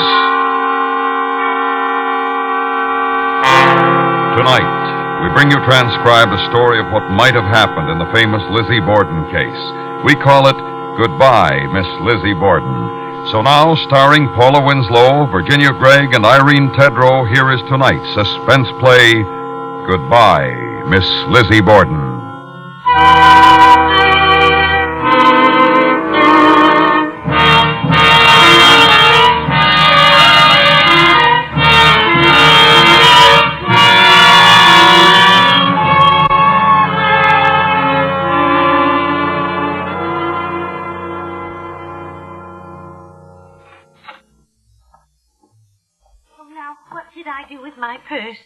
Oh, there it is. Oh, dear, I know I've forgotten something. Something. Is that everything, ma'am? Huh? Oh, yes, just the 2 suitcases. What are you doing with the trunk, expressman? There isn't any trunk, only the 2 bags. I'm only going for a short visit. It's my trunk, Miss Emma. I'm leaving. Oh, Maggie. It's all right, expressman. You can take the trunk out. Yes, ma'am. Maggie, you can't. I can't help it. I'm sorry, I really am, but I can't stand it another minute. Oh, dear. They all leave. They always do. What are we going... I'm sorry, Miss Emma. I've only stayed this long for your sake. I couldn't bear to leave you alone with her. Thank you, Maggie. Now you'll be gone off on your little vacation, and she'll have somebody else in the kitchen maybe before you come back. Oh, dear, Maggie. What shall we do? What are we going to do? I can't stand it, Miss Emma. I never feel alone in this house. I'm cleaning about, thinking no evil, and then I get a shiver between my shoulder blades, and I turn around, and there she is, perfectly still, just looking at me, with that look she's had since the trial. It's more'n a body can stand, and I'm leaving. I know, Maggie. She's always spying. She knows every move I make. I know. Never a party, no callers, not a friend to drop in of an evening. It's like a house of death. It is a house of death. I can't stand it any more than you can. That's why I'm going down to Fairhaven. I can't stand being cooped up with her any longer. Then you know what I mean, Miss Emma. Have you told her? No. If you want to know the truth, I was afraid to say anything. Thought I might get my trunk away with your things before she knew. Where is she? Upstairs. Well, you'd better hurry then. Goodbye, Maggie. Goodbye, miss. I'm sorry. And don't miss your train. Oh, I won't. I have a half hour yet. And it isn't as if there wasn't another one soon after, you know. Well, I know you, Miss Emma. Don't miss 'em both. Goodbye. Goodbye, Maggie. Oh, what am I going to do? Miss Lizzie, Miss Borden is out. Oh, dear. Why can't they leave us in peace? Oh, now, what did I do with my gloves? Oh, I wonder what time it is. Maggie! Oh, she's gone. Oh, dear. Lizzie will be furious. Oh, who is it? Who is it? Miss Borden. Oh, no, you can't come in. My sister won't see you. Please, take your shoe out of the door. So this is the scene of the crime. Oh, please. Corpse found over there. Please, my Blood sister. spattered all over the walls. Had 'em repapered, haven't you? Oh. Nice happy pattern, too. Oh, this is the picture, isn't it? The one that had 46 blood spots on it. You're Miss Lizzie Borden, I presume. Oh, no, I I'm must not. say you're not what I expected. Out west where I come from, when a woman's tough, she's tough. Now, Miss Lizzie, I am not Miss Lizzie. I am Miss Emma. Oh, the sister. That accounts for it. Well, Miss Emma, this is the anniversary of the 2nd Street murders, isn't it? It's just a year since Mr. and Mrs. Borden were murdered. Since my father and stepmother died.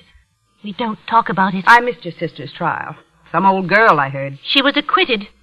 We don't talk about it. Of course not. But the public is interested, you know. Now, I'm from Cripple Creek, Colorado, Miss Emma. Greatest town on earth. Pick up gold right on the streets. I represent the Cripple Creek Record, and I'm here to get some impressions for my paper.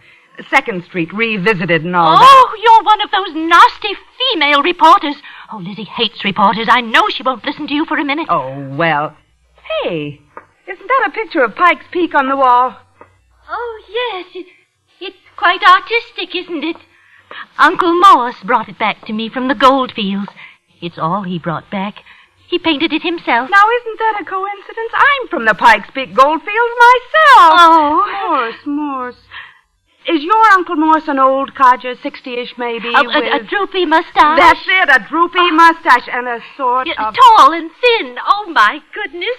Do you know Uncle Morse? I should say I do. I knew him well in Cripple Creek. How is the old coyote? Put her there, Miss Emma. Any niece of old man Morse is a friend of mine. Oh, how do you do? Won't you sit down, Miss... Nellie Cutts. You just call me Nellie. Now, as I was saying... I represent the Cripple Creek Record, and I'm on kind of a roving commission to report how things are on this side of the range. And listen, this Borden story's got everything. New England old maid, Sunday school teacher, and all that, just as a story, you know. Color? She ups and kills half the family with an axe. Interview with Miss Lizzie Borden a year after. Great stuff. They'd eat it up in Cripple Creek. She won't see you. Lizzie won't see you. I know that. Well, how about a word from you, the sister? How does it feel, Miss Emma, to live day in and day out within sight of the very bloodstains, as you might say? How does it feel to take meals with a woman who was tried for the crime? Oh, I've stood it as long as I can. That's why I'm going to Fairhaven. I can be alone in Fairhaven. Must have been pretty tough on the nerves this last year. I guess Miss Lizzie'd be difficult to live with, huh? Shh. She hears. She's always listening and spying. She never leaves me alone. Oh, dear, I mustn't miss the 3:37. What time is it? You won't miss it. It's only 1:15. Oh, my watch says 10. No, I set mine at the station just before... Borden took an axe and gave her mother 40 whacks. Oh. And when she saw what she had done, she gave her father 41. Lizzie Borden, go away, you naughty child. Go away. What was that? She gave her father 41. Oh, how did it begin? This is a classic. Lizzie Borden took an axe and gave her... Please don't. She hears every word you say down here. Her room is right up there. Right up there? But she wasn't up there when her father was being murdered, was she? She was in the barn eating pears, she says. Now, Miss Emma, just sit down a minute, please. Is it true that on the morning of the murder, the breakfast consisted of bananas, cookies, and cold mutton soup? I don't know. I wasn't here. I was at Fairhaven. Cold mutton soup in August. No wonder somebody committed murder. Well, now, Miss Emma, your stepmother was found upstairs with her head battered in with an axe. That's right. And your father's body was on the sofa here, like this. Oh, don't! Miss Lizzie spread the alarm. The front door was triple locked, and Miss Lizzie was watching the side door, so she says. She was watching from the upper barn window, just standing there, eating a pear and looking out, she says. How could anyone outside have done it? How could they escape right under her eyes if Miss Lizzie wasn't lying? My sister was acquitted. It beats me how they acquitted her. Blood. Blood? Whoever did it was covered with blood. Well, what about it? Everybody saw Lizzie within 10 minutes of the crime, and she hadn't a spot of blood on her. The biggest professors at Harvard tried to find blood on her clothes. There wasn't any. That's why they had to acquit her. Tell me, Miss Emma, did you look carefully at Miss Lizzie to see if there was any blood on her hair, perhaps, or her shoes? Certainly not. My own sister. Besides, I didn't see Lizzie till I got back from Fairhaven that night. Maybe she used an apron. One of those big coveralls. They never found one. Easy enough to hide a thing like that in your own house. They never found the axe either, did they? No. They never found the axe. I often wondered where it got to. They searched the house? Yes. They searched. They took up the carpets, didn't they? Did they search the chimney? Of course they did. Did they open the flue? No. We wouldn't have them tearing up the house. I'd tear it up. Loose brick here. Wouldn't be hard. Oh, Lizzie wouldn't have it. Everything's Lizzie's now. Lizzie's and mine. Miss Emma, excuse me, but is there any insanity in your family? Certainly not. That's the first thing they started asking. Oh, they asked ever so many questions about Uncle Morse. Good old Uncle Morse. He arrived for a visit, didn't he? Just the day before the murders. Yes, and they were awful about Uncle Morse. They kept asking people if he was quite right in the head, just because he doesn't work steady any place, but sort of drifts around. Oh, it made me terribly angry. Uncle Morse is as sane as I am. Where was he the morning of the murders? Visiting around. He had a perfect alibi. It was just humiliating the way they snooped around about everybody. Where was Uncle Morse? Where was I? Miss Emma, tell me about the kitten. Oh, they say the kitten was found down in the cellar, dead. It had been killed with an axe. Oh, the kitten. The kitten was the hardest. I cried for a week. It brought on my neuralgia. I like kittens. Lizzie never cried at all. It was Lizzie's kitten. She's a hard woman. Yes. Well, now, Miss Emma, let's get back to the fatal day. Mrs. Borden is lying in her blood upstairs. The servant is downstairs. She hears Mr. Borden at the front door trying to get in. She goes to let him in. She finds the door is triple locked. She lets him in, and upstairs on the landing she hears a horrible, gloating laugh. The murderer is standing up there, Miss Emma. And as she sees her second victim walk into her trap, she laughs. It wasn't Lizzie. Lizzie was downstairs. She changed her story. First she said she was downstairs, then upstairs. She was lying then. Well, in comes Mr. Borden and lies down for a nap, right here on the sofa.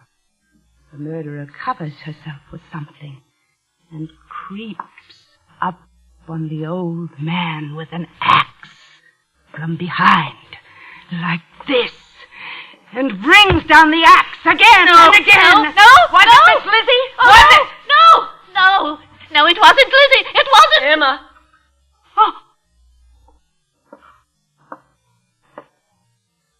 You talk too much, Emma.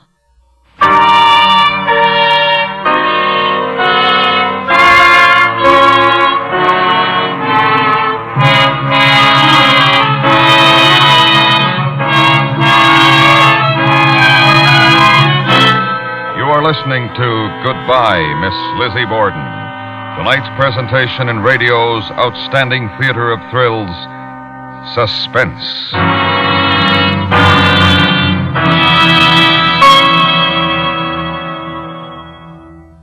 CBS Radio reminds you to do as Sparky the firefighting dog says. Don't give fire a place to start.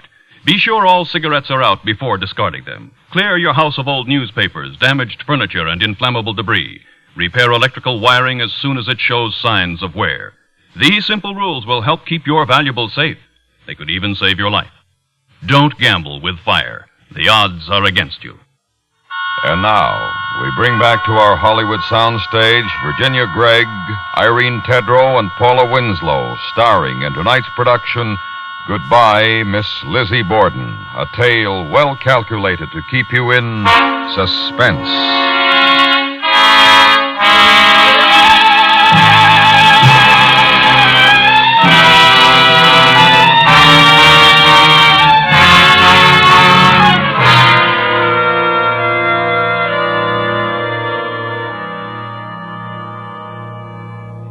Lizzie, this lady's an old friend of Uncle Morse. You're going to miss your train, Emma. Oh, yes, Lizzie. Oh, dear, perhaps I should have called a cab. But it's only a step from here. Goodbye, Lizzie. Goodbye. Emma, Yes? you forgot your gloves. Oh, so I did. Thank you, Lizzie. Goodbye. Goodbye, Miss.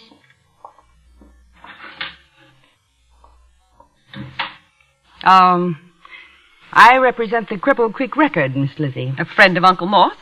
What color hair has the old man got?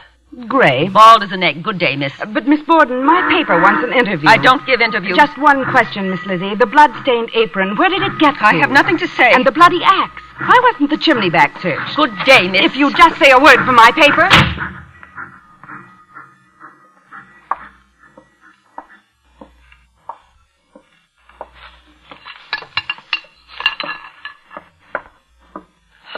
Suppose I'll have to hide them somewhere else now.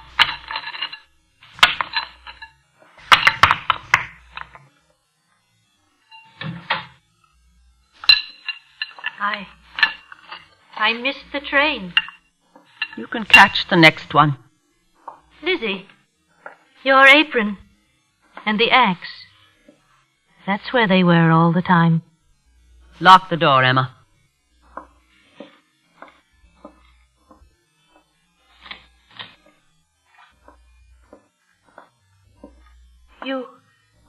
You hid them there. After. Yes. I was afraid Maggie would come down any minute. I hid them in the flue. I always wondered where they got to. I wondered how they could search and search and never find them. Father kept money behind that brick. He never knew I knew. And once he was dead, nobody knew about it but me. Why did you do it? There's a way, isn't there, to tell who's been handling a weapon? I don't know. You've always been the clever one. I don't see any marks. I don't either, but they say the police can. A Frenchman wrote a book about it. Besides, you bought the axe in Fairhaven. It has the star mark etched on the head. Why, Lizzie, you knew all the time. I saw you. I saw you from the barn window. You came out the side door and stood looking around, and I saw your face. It was all I needed.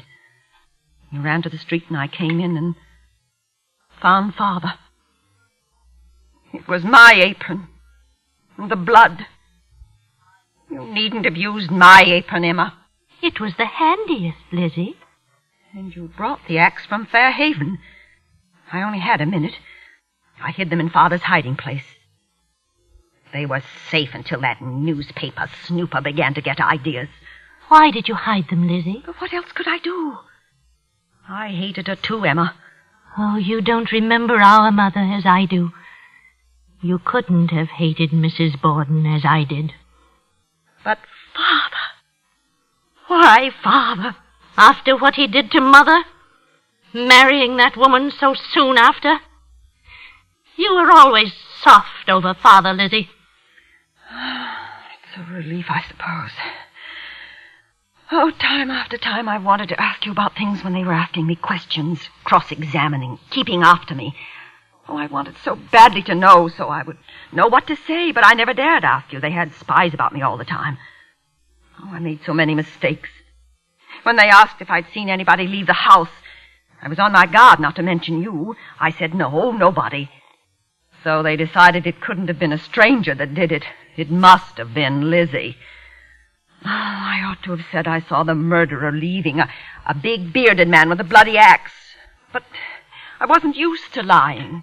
And when I went on the stand and told the truth, that I hated her worse than you did, they were sure I was lying to cover you. I had to lie about the laugh. I had to change my story and say I was up there laughing. Otherwise they would have started asking who was laughing. Whose laugh sounds like Lizzie's? Mine. I haven't laughed since. Neither have I. I haven't laughed since I found my kitten dead. Oh, Lizzie, having to kill the kitten was the hardest. It brought on my neuralgia. I cried for a week over the kitten. I know you did. I cried because I had to do it, Lizzie. Oh, I should have understood then. After the kitten, I should have been on guard. You know, I was afraid at first they'd find out you'd been away from Fairhaven. Oh, I prayed for guidance, Lizzie. All the time I was at Fairhaven, I stayed in my room and prayed for guidance. What's that got to do with it? Why, don't you see? When the answer came to me, I just got the axe and started for Fall River. They thought I was still in my room. What a risk that was. Oh, no risk, Lizzie. My prayers for guidance were answered, don't you see? I was protected. I protected you. Why? I wonder why. Oh, I don't know. Because I've always protected you, I suppose. Because I enjoyed having the laugh on everybody, maybe. I never guessed. You had the laugh on me, didn't you, Lizzie? Didn't you know I knew? No, of course you didn't. What would you have done if they'd found you guilty? Oh, gone through with it, I suppose.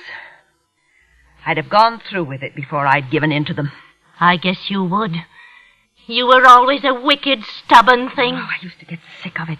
The jail, reporters, examining, cross-examining. I'd get sick of it and think I'd had enough. I'd tell them now the truth. And then that prosecutor would come along with his pious face like a public statue. And the very thought of giving in and admitting I'd lie would make me say, no, I'll face it. They won't break me. And they didn't. No, they didn't. Besides, it would have been giving in for nothing. They wouldn't have believed me. I suppose they wouldn't. I used to wonder, if they found me guilty, what would you have done? I used to wonder, too. But I had my guidance. I didn't let it worry me. No, it didn't worry you. Me sitting there in court day after day, the crowd hating me. I know, Lizzie. Oh, how do you know? How do you know what I went through? The crowd staring, thinking I did it.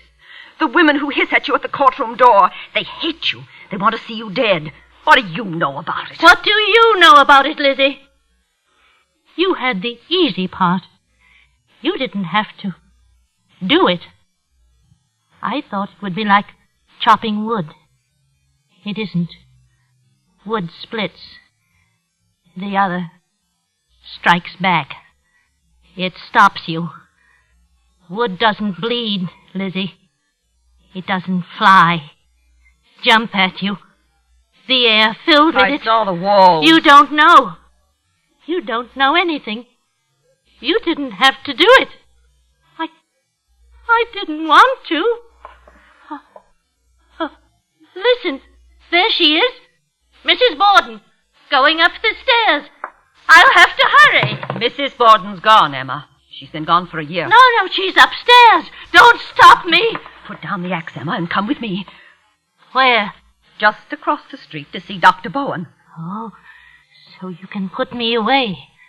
So you can shut me up. I'll not be shut up, Lizzie. I wasn't meant to be shut up. Just come and see Dr. Bowen. No, he'll put me away. I'll not have it, Lizzie. I'll die first. Oh, but I don't have to die, do I? Nobody knows but you. I'm not the one to die. Emma, what are you doing? I'm putting on my apron.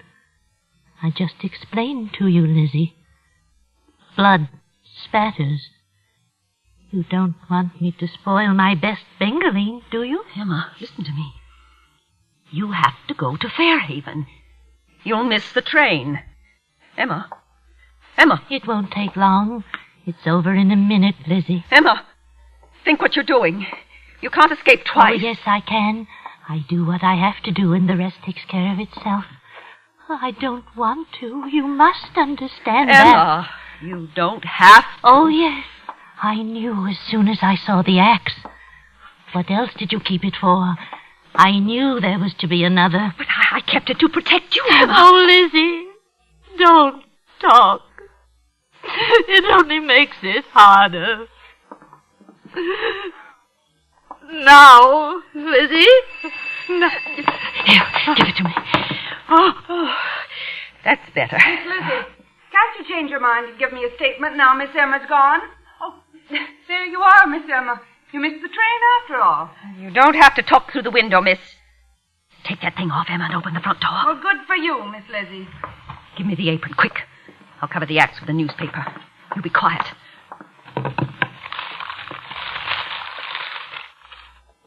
Now, open the door.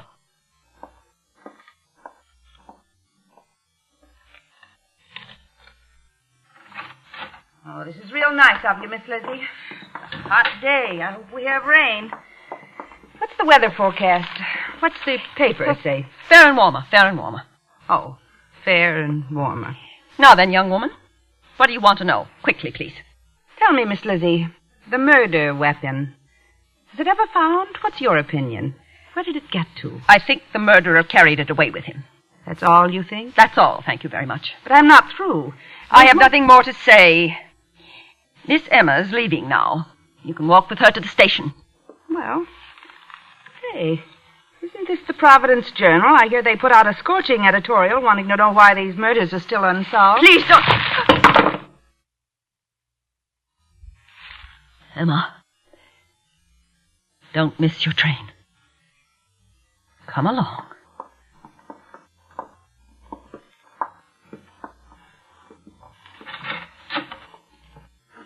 I'll send for my things, Lizzie. Very well, Emma. Goodbye, Lizzie.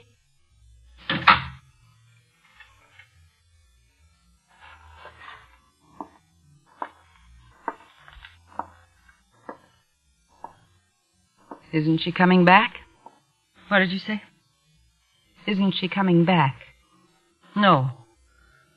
She isn't coming back. So that's the axe. Whole thing torn wide open now, Will you give me a statement? Certainly not.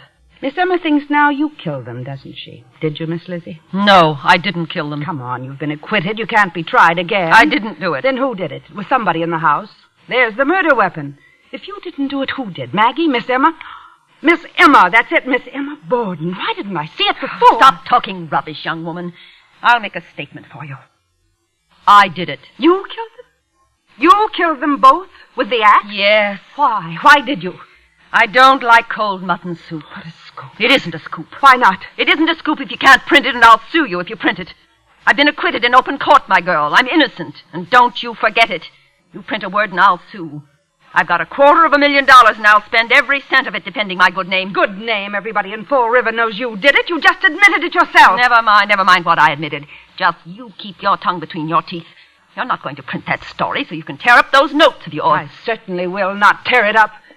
I have a duty to my paper. I said tear it up.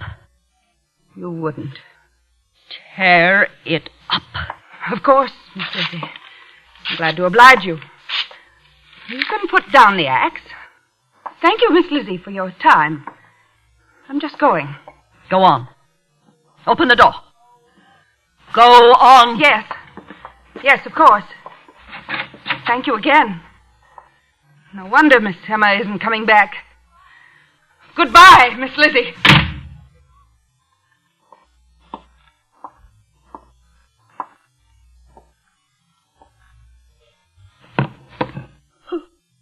Lizzie Borden took an axe and gave her mother 40 whacks, and when she saw what she had done, she gave her father 41.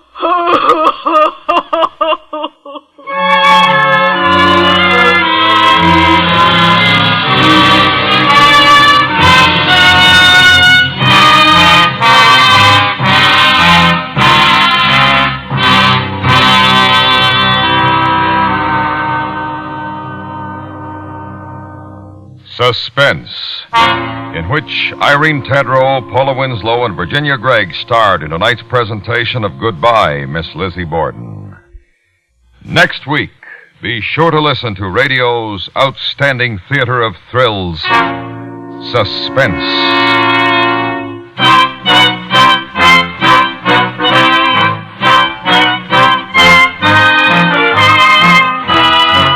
Suspense is produced and transcribed by Anthony Ellis. Tonight's script is written by Lillian de la Torre. The music was composed by Rene Garrigan and conducted by Wilbur Hatch. Featured in the cast were Helen Klebe, Leonard Weinrib, and Richard Beals. It's here every weekday evening, the new Jack Carson Show. Tony Romano sings. The King Sisters, 4 in number, are, as you might expect, a quartet of highly vocal, tuneful gals. Roy Chamberlain's orchestra provides a gay musical backdrop to the proceedings, so listen to CBS Radio's Jack Carson Show Monday through Friday evenings. A new star attraction at the Star's address on most of these same stations.